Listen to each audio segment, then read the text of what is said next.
Well, hello. I'm Drew. I'm joined with Alan and Corey, and we are all dads in San Antonio who work in tech. And as such, we're going to talk about those things and what's around them. So I guess instead of a quick introduction, we should just get into things. Hey, we're all dads. We have children.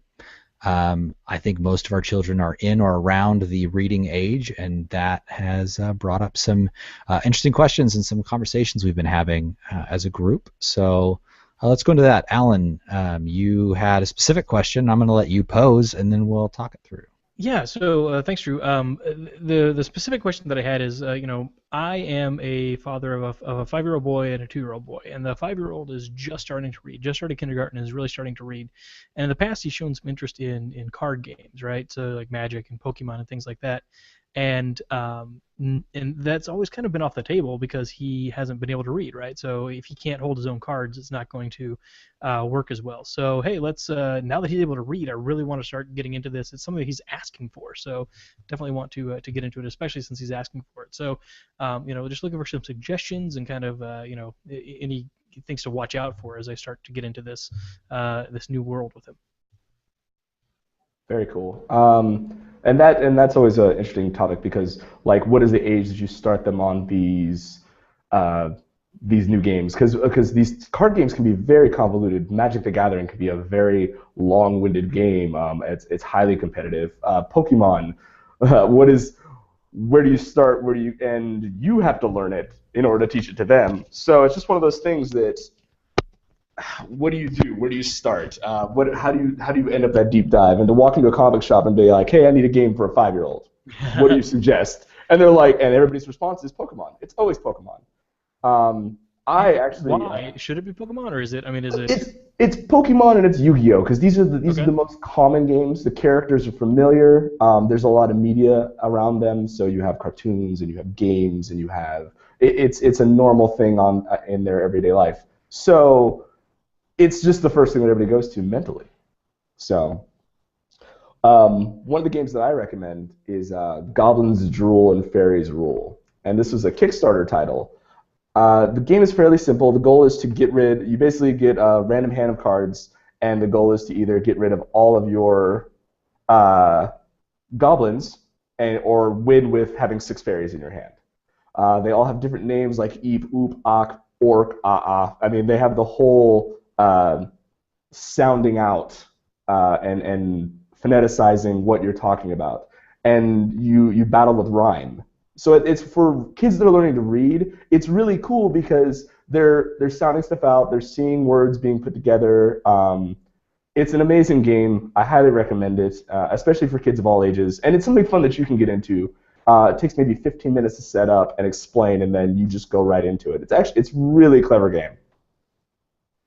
That looks neat. I mean, the art on that is just amazing. I mean, it Yeah. is beautiful, and I love the idea that it's phonetic, so it's not just having fun, but that you compete with rhyming and with words, and that's always good. It's a good educational opportunity there. So definitely going to check that one out.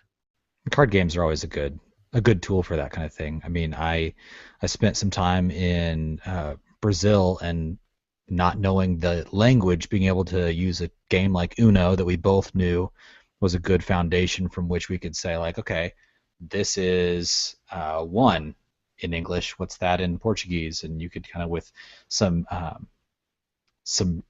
gestures and shrugs and such like that, you could get to the bottom of your question. That's red in English. What's that in Portuguese? That's green. That's tin. And you have a pretty small subset of things you're learning, but everybody's sharing the same context, and so it's a really easy touch point. And I think after going through a game like that, something like Apples to Apples would be a good next step, where it's nothing overly complex, but once the phonetics are in place, then it's still a pretty simple game to explain. There's more words, maybe some more difficult names and stuff like that that could push those boundaries. But that's an awesome game. Definitely something that at the foundational level would make a lot of sense. Yeah, so I have a 9-year-old, and my daughter and she loves Apples to Apples. That is her jam. She's like, let's play this game. She's always like, let's pull this out. It's Friday night, Dad. That.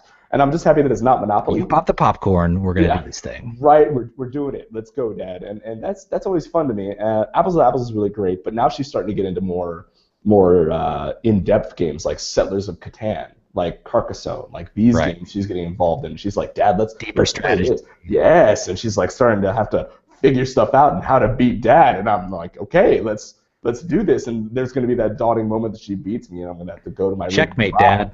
Yeah. No. What? No. That's kind of what we want, though, right? I mean, Right. we want our kids to grow up to be able to do better than we can. So, yeah, that's very interesting. I definitely that's kind of like the next evolution, right? So after we do after we do these card games that are a little easier to do in just a couple of minutes, and then progress on to, I mean, that's what Goblins. Fairies Rule, Goblins Drool. I mean, these are like 15-minute games. I mean, that's about the attention span that we have right now. And then as you can start to kind of move along beyond that and move up, so I'm definitely looking forward to that phase when we can start to do the more in-depth games as well. Definitely. Yeah, very cool. In that reading vein, I read with my son every night, and he's 4, about to be 5, and so we just finished in his year of being 4. We just finished the 7 books of the Chronicles of Narnia, and I was always read to as a kid, and so I had this list of books that I wanted to get to, and I was kind of talking to him about, this is The Call of the Wild, and it's about a dog that gets kidnapped, taken to Alaska or to the Yukon, and talked through like this is Robinson Crusoe, and this is a guy that gets stuck on a desert island, and was going through some of the books that I was read, and I ended up landing on the Lord of the Rings, which it's about dwarves and elves and orcs and battles and battles. That's the one we're reading, and so Cole is all about reading his these big stories with big themes, and I don't know necessarily how that's gonna go, how it'll land. But it all started, he wanted to read something on my Kindle, and he was like, what do you got? And I didn't have anything that was necessarily compelling, but I did have the complete Wizard of Oz, and that's probably okay. And it was a little darker than I remembered it being when I read it as a kid. But yeah, we got into that, and he could hang with it. I could ask him, the night after we read a chapter, hey, what's going on in the Wizard of Oz? And he could tell me, Dorothy met the Tin Man, and they had to use oil on him to get him to quit squeaking. Okay, you picked it up, and you're following. So I'm not really sure what our next book is going to be with that much certainty, but we're definitely excited about jumping into the next book or the next series. Have you guys looked at any books that make a lot of sense? I know that Harry Potter is probably one of them, but any recommendations are much appreciated. Well, my son and I have read the first 3 books of the Harry Potter series, and it's something that he had seen. He hadn't seen the movies, but he'd seen things around the movies, advertisements and things like that, and was very interested in this world where a boy could do magic. A boy that's really honestly not that much older than he is could do some magic. He was really interested in that. So I read the first book to him, and he really started to enjoy it. So watched the movie afterwards, and kind of as a reward for sitting still and listening to the book. And then we made it to the second book, and then by the time we got to the third book, The Prisoner of Azkaban, I was like, oh, well, stuff's getting real here, and it's I've read them and I know what's going to happen in Goblet of Fire, so we're kind of trying to put the brakes on that and slow that down a little bit, and maybe take a little bit more time before we get to that next book. And then after the Goblet of Fire, I mean, it's very much a hey, you need to be a little bit older to understand a lot of the stuff that's going on here. Yeah, I think that's probably something I'll run into at a certain point in Lord of the Rings.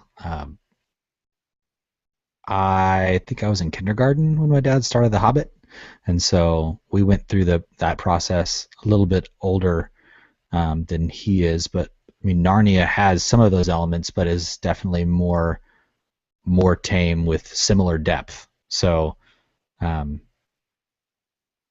I'm kind of not sure when to start on some of those things. I'm going to find myself in the same situation you're in with Harry Potter if we start today. So do I? So that's interesting, right? So from my 9-year-old and 2-year-old, they're opposite ends, right? So at one point, it's not up to you anymore. They're going to be like, I'm reading this, and this looks cool. I'm going to just have this. And then so I have my 2-year-old that him and I read at nighttime. His book right now is The Man in the Moon, which is I believe what the Guardians the movie is based off of. And the story is very fascinating. The artwork is great. For my 2-year-old, he loves it. He's just like, yes, let's read this. But he's just fascinated, like, let's read a story, and then I'm going to try and read to you and just flip through pages and point stuff out. My 9-year-old, she is right now into diary-style books, which I didn't even know was a thing. And so I understood there was, like, Diary of a Wimpy Kid. And that's, you know, the adventures of this child and his family and his experiences in school, so she can kind of relate.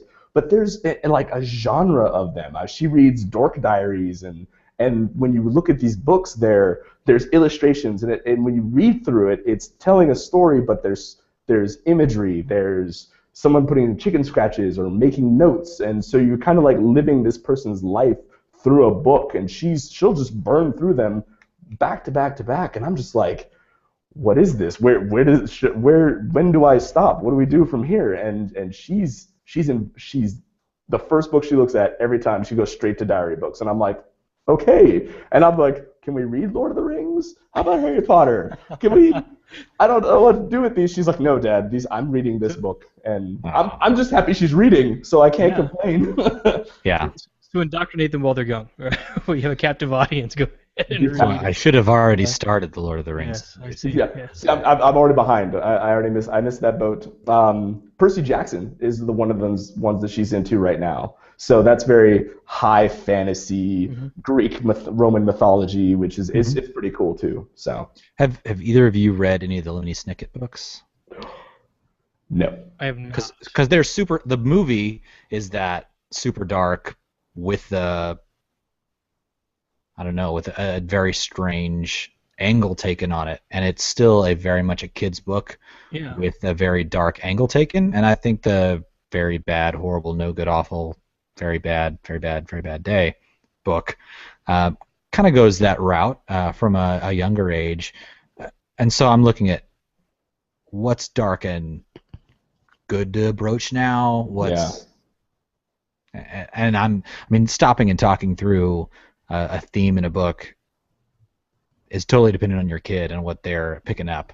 But you know, kind of steaming past an important theme that hits them hard and they don't stop you as a whole nother can of worms. And so, I don't know what I'm getting into. I agree with that. So I was having this discussion with my 9-year-old because it's not just books, like it's just media in general. So you have like things that in the 80s that were okay for us that may be too dark for them. Like trying to get my kid into, I tell my daughter, I'm like, let's watch Labyrinth. And then I watch the movie and I'm like, this is so dark. And she's like, what are we watching next? I'm like, let's watch Dark Crystal. And I'm like, it's dark. More dark. I was like, and she goes, Dad, what's Legend? I'm like, we're not ready yet. We can't watch Legend yet. I was like, you're not ready for Tim Curry. Just hold on. But that's one of the things that I think with media and reading is that you have to kind of look at that content and that material and just kind of gauge where your kid at and where they land. You can try it, but if you get to a certain point, the kid's like, no, I can't do this. I had nightmares. Okay, guess what? We're not reading books like that anymore. Order of the Phoenix with Harry Potter. Yeah, Good Night Moon. Good night. But like Order of the Phoenix is probably one of the darkest of the Harry Potter novels. And my daughter got all the way up to that in the movies and said, okay, we got to take a break. I was like, okay, we'll break. That's fair. We'll break. Don't let me push. Well, that's good advice. Good deal. Well, that's good. I've got a couple new books to put on the list there as we put on the as we finish up with the Harry Potter books and move on to the other ones. There you go. Yep. Well, hey, let's move on to some more local stuff, right? So we're all here in San Antonio. Drew, you took your family out to a new restaurant recently. You want to tell us a little bit about that? It was new to me. My wife had been in my ear that there's this one place that we should go check out. We're always looking for one of those good spot to get a decent bite to eat and let the kids run around kind of places. And San Antonio honestly has a ton of them. We have family in Houston. We go to visit them, and there really aren't options there like there are here. And it might be that the humidity is at triple digits all the time, but there's really not the same propensity to have a playground outside or room to run amok for the kids. And so we went to Momax, and it's kind of on the near northeast side. Well, it's kind of over behind the airport, isn't it? Yeah, kind of in that vicinity. It's a little further east. But we had a bucket of sliders, bucket of tots, bucket of beers, and we had some friends. All of the buckets. We just had buckets of. Can you give us some of the buckets, please? And so, I mean, it's definitely Oktoberfest season, and the weather's not quite as brutal as it has been, and we've met some friends there. Some of my son's cousin was there, and so we all just kind of sat out on a park picnic table area where we could keep an eye on the kids and enjoyed some delicious food. And it's not something I would rave about being the best burger in town. All we had was the basic sliders, so we didn't really ask them to doctor anything up for us. But the kind of thing that kids can come up, grab and eat, and then run off and play again. Lots of good space to run around in. Had a decent bottle beer selection. So the kind of place that you could spend a nice weekend afternoon, evening. They've got big floodlights that come on once the sun goes down. And we had a great time. It's a good spot. There's a lot of places like that. I know Biggs has that kind of a space, and our go-to has been the Cove for a real long time. But glad to add another location to the repertoire so that you're not wearing out the same place every time. But I would go back. So I've been to Momax a couple times. I love that they have a huge soccer field. Yeah. And like you just throw the ball out there and be like, go, run, do your thing. And like you said, they can come back and forth to the table, take a couple bites, go back and run. There's a little kid play area back there as well, so my two-year-old can just go climb on all the things. It's just space is really what you want. You're like, hey, go burn some energy. And you don't want to like confine them to the table, so you're like, just go and play. And the food's not bad. I mean, I've had some good burgers there. And you're right. I looked at the menu, and they've got what looks to be a pretty rockin' menu. Yeah. At the time, what we needed was a handful of things that people could grab as they wanted. A bucket of food. And just throw some in their mouth and go back out. Yeah. It worked great. Yeah. and that is that. It's one of those things. It's very functional, but there's legitimately good food to have at Momax. And the shakes are great, and they have. I saw a couple of those go by, and I'm gonna have to go back. You're like, can I have that in a bucket? Can I get that in a bucket? No. A bucket of malt, please, because I'll bucket of malt, please. Bucket of malt. That's sign me up for that. Yeah, great place. Yeah, it's fantastic. I recommend it to all my friends with kids, and they're like, oh, I don't want to go to a sit-down restaurant. Where do I go? I was like, go to Momax. Just go over there. Yeah, like you said, there's a bunch of different age-appropriate things. So little bitty kids, they've got a Fisher-Price area. Big kids who would eat an entire bucket of sliders, they've got that football, soccer field. They've got footballs out there, soccer balls out there, goals out there. They've got a really big playground for the kids who are able to be more adventurous. One of the fastest slides in town for you kids listening. Really steep and awesome. But yeah, it's a good spot. They got TVs if you're into watching a game. There was probably 3 sports teams having parties there, a couple of birthday parties, and they still had space, and they were still able to get through a pretty rowdy dinner rush. So recommended. Go check it out. Yep. It looks a little similar to Big's Burger Joint. Like it's in that Big same vein. Z. Yeah, same vein. Yeah, that's the context that I have going into it. Yeah, that's absolutely one of those things where you can get the kid fed, get a tasty beverage, and let them burn off a little bit of energy. Those are always high on my list. So One of the fun things about their food that I love, they have a Texas Monthly burger. So every month they have a specific burger, specialized for that month, and nice. it could be anything. Like I have had some stuff, just this horseradish burger and this burger, and just you don't know what you're gonna get, but it's one of those you get to be adventurous as an adult and be like, you know what, I'm just gonna get this, and we'll just wing it, see what happens, and sometimes you get something absolutely amazing. Yeah, the wing burger. So it's you can get some really good food there. But like we said, not to beat a dead horse, but there's a little bit of everything for everybody. Yeah. They've got a big orange building, so it's one of those that the kids are definitely going to see and know where you're going and be excited about it when they go in. So lots of trees, lots of coverage. So like if you're always worried about the kids catching fire because of the sun. It's not a requirement. It Right. might happen, but they can dodge that if they need to. cool. Well, let's. I did mention it is that time of year. I had a couple of Oktoberfests while we were out there. I had the Abita and the Shiner both, and the Abita is really good. I'd never had their Oktoberfest. The Shiner's kind of a standard around here. Texas tends to do well with German-style beers, Yep. and Oktoberfest fits that bill. But it sounds like I'm not the only one who's enjoying the season. No, I am not. I'm having an October Fiesta from Freetail, local brewery here in San Antonio. This is really good. I don't know that mentally and psychologically I'm ready to walk out of the office at 5 o'clock and it's 94 degrees outside and just be like, well, it's time to go home, and I think I'll have a nightcap of an Oktoberfest beer because it's the calendar says it's the time, but it certainly doesn't feel like it yet. But no, it's good, and I've in the past couple of years I've really come to have a really solid appreciation of a good Oktoberfest beer, and this is a good Oktoberfest beer. I've had the new Sierra Nevada. It's their first ever released Oktoberfest that they produce and get out to all of their different locations.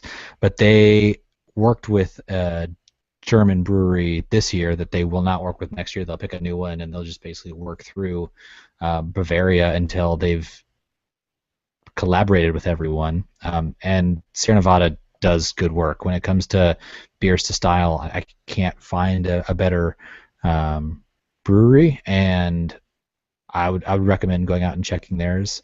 Sam Adams honestly has a fantastic one every single year, but you're not going to go wrong with a Spaten or a Paulaner or any of the standards, Hackershore, any of the great stuff coming out of Germany also. What have you been sipping on, Corey?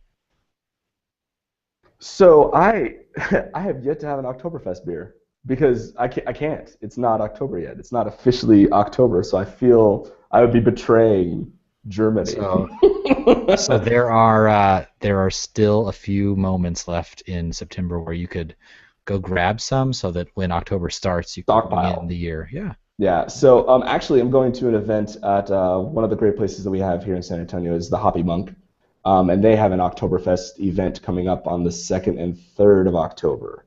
And sign me up, take my money. I will be there to drink all the Oktoberfest beers and sample the local fare. So I'm excited about that. But right now, my favorite part about fall, like my official fall push for beer, is pumpkin ales and yam beers. Like that is my thing. Every year fall comes and it's like pie. Everybody likes pie. Pie comes around fall time. You get pumpkin pie, pecan pie, all sorts of pies, apple pie, and everybody makes pies for every reason. So everybody's starting to make pumpkin beers, and they're only seasonal for a couple months, and you can only get them for a little while, and I will gorge myself on that. I will literally just, every time I can see one, can I try this, can I try that, try it in different tastes, different glassware. I had one the other day. It was a Uinta. Is it Uinta? I believe that's how it's pronounced. Uinta from Utah. Assume that. Yeah, it's Uinta from the Utah Brewing Company, and it was the Oak Jacked Imperial Pumpkin Ale, and it was spectacular. You can get it at like the local Specs or any of the beer stores, and it was served to me in a glass that was rimmed with brown sugar, and then the beer in it, and I was like, oh, I got this margarita thing, and I drank it, and it was biting into pumpkin pie. The beer wasn't sweet, and the sugar gave it just enough sweetness to be enjoyable, but not that point that it's too much that you're just drinking like a cider at that point. It was so good. How did the oak work in there? Was it?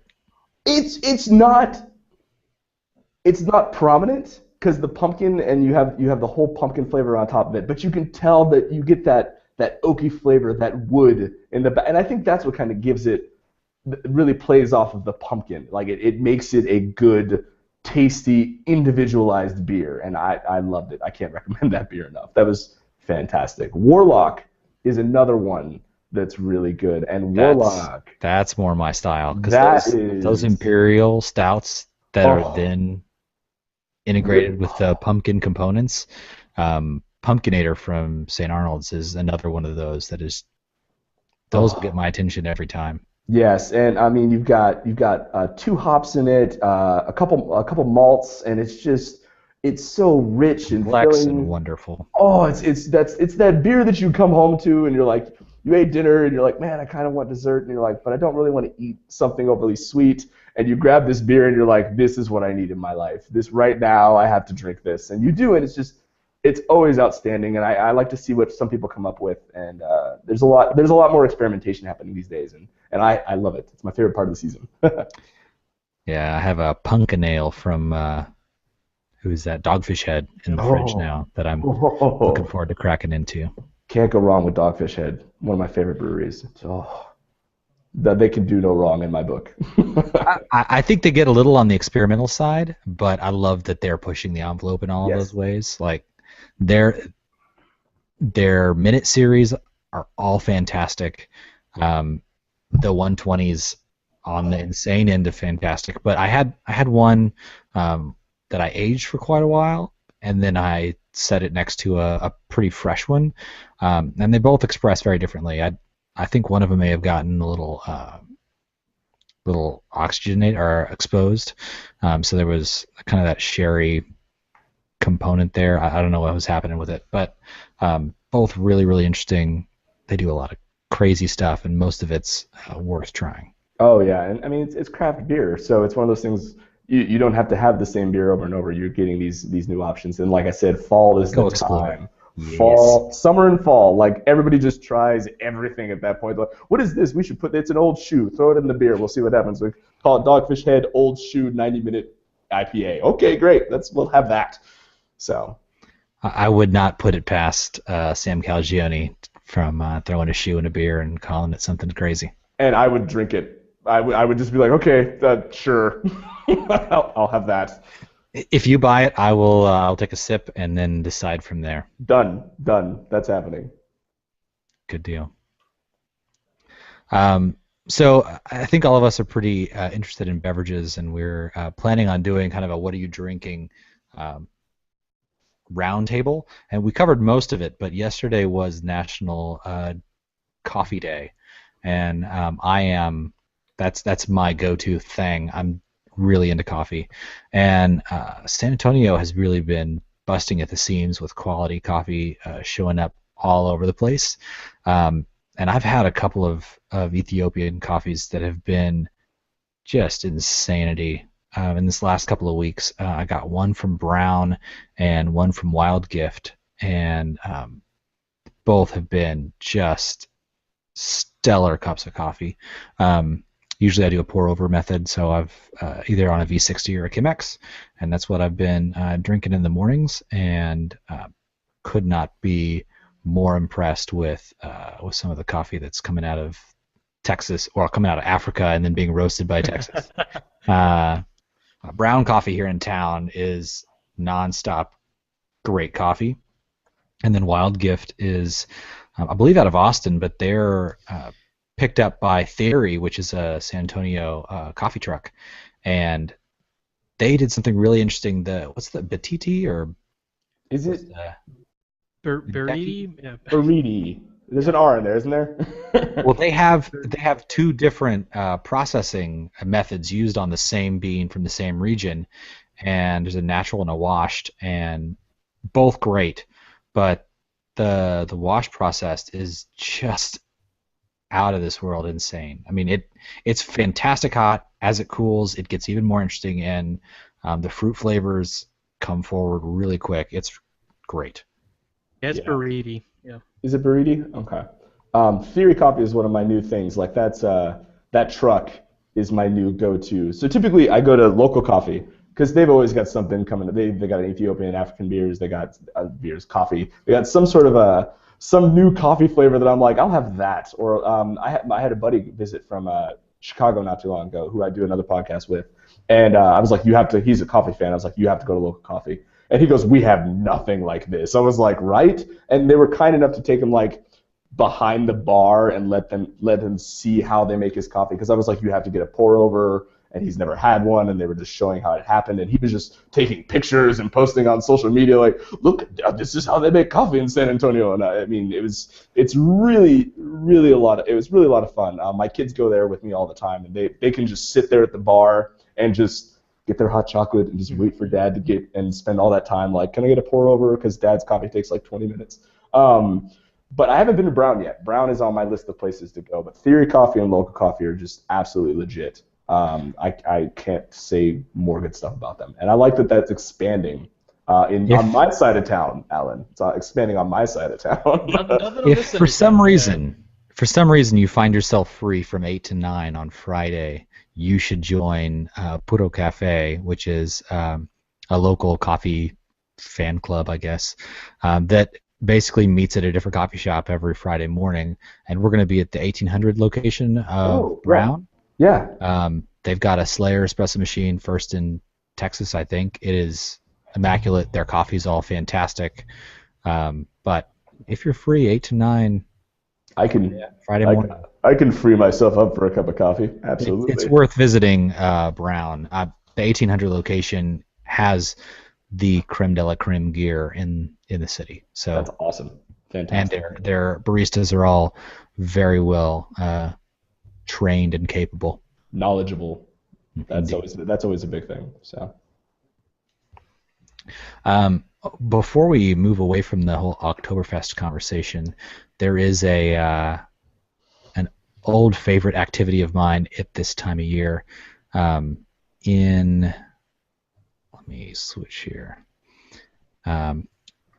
Downtown, there's a place called Beethoven's, and they have basically it's a German men's choir club thing, and they do an Oktoberfest that is a lot of fun. It's packed, so understand it's going to be that. But this weekend and next weekend, they're going to do their thing, and they ship brats in from the motherland. They have kegs from all over the place that they bring in all kinds of different German beers and different German foods and different German music.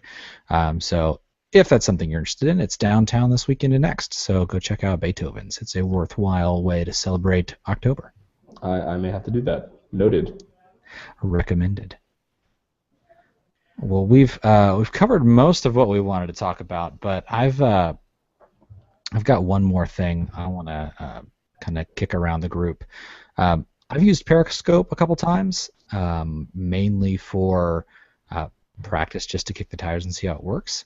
I don't necessarily feel like it fits very many situations, and I'm new to it, so certainly I'm going to figure out more of that. But what are you guys' thoughts on Periscope, and what? I think you'd probably get more out of it if you invested in a selfie stick to go along with it, and that way you. That's why I'm out. Okay. Yeah. That's all I needed to know. I'm done. I don't know. I think there's some interesting things to do. I mean, like the things that you try to do, Drew, I think are interesting. Like, hey, I'm gonna make a cup of coffee, and this is how I go about making that cup of coffee. The problem that I have with that is that it's ephemeral and it's gone, and like that's the type of thing that is, and maybe I just have the wrong mindset on it, but I mean that's the type of thing that I want to live on, because there are other people that are going to want to be like, oh, hey, how do you do a V60 pour over? and being able to find that information to be helpful that way. That's something that kind of sticks with me. But maybe I'm not the target demographic. Well, to me, it's one of those things like it's great for moments in someone's life, right? Like someone famous or someone that you follow regularly on social media, and you just want to, and they're like, hey, we're doing a limited edition, a cappella song. Hop into Periscope, see it live, couple minutes, done. I don't think that it's not long form. It's very similar to Twitter and being a short 140 characters, just real quick, knock it out, be done. I think Periscope is trying to optimize that and just it's a snapshot into a moment, and that's it, and then it's gone forever, and that's all you got. But you get to experience it, but you have to be in the right place at the right time to actually optimize it. I feel like there are a lot of journalistic opportunities there. I don't see how the general public uses it. I mean, if I happen to be somewhere where something of note just occurs, then I would hope that I had the presence of mind to capture that and share it. But because it's that brief moment and isn't saved for the long term, its reach is limited. I mean, YouTube takes care of the long-term viewability, visibility of those kinds of things. Snapchat is that real ephemeral version, and I don't see how Periscope fits into the general public's app usage. It's the kind of thing that I think I'm going to have on my phone for probably another month. I'm not going to use again, and then I'm going to delete to clear the way for something else. And I don't know that that's the way everybody's going to treat it. That's how I feel it's going to work unless there are some changes made, and I'm not sure that I'm clear on what those changes would need to be. That's a cool idea. It's just I'm not sure that it's compelling enough, and I'm curious to see what happens with it. It's instant. Right now, I'm trying to see if I can lure anybody to watch me broadcasting this thing in a meta broadcast, and no one's taken me up on the offer, so I don't know what's up with that. But anyway, it's it is. I think, Corey, you got it right. I mean, it's just a thing. It's a real quick thing that you can do. So get a quick glimpse of something that's going on right that minute, and then throw it away. So, and we just lost Corey. So. I think he, I think he probably had to drop out and head into work. But that's fair. This was fun. Let's. We should do this again. I think that's a good plan. Yeah. All right. Cool. Well, hey. Let's do this again sometime. Thanks for watching. Let's do that. Everybody that watched, and we'll drop this as an audio listening, podcast everyone as who well. listened. Yeah. Cool. All right. Signing off.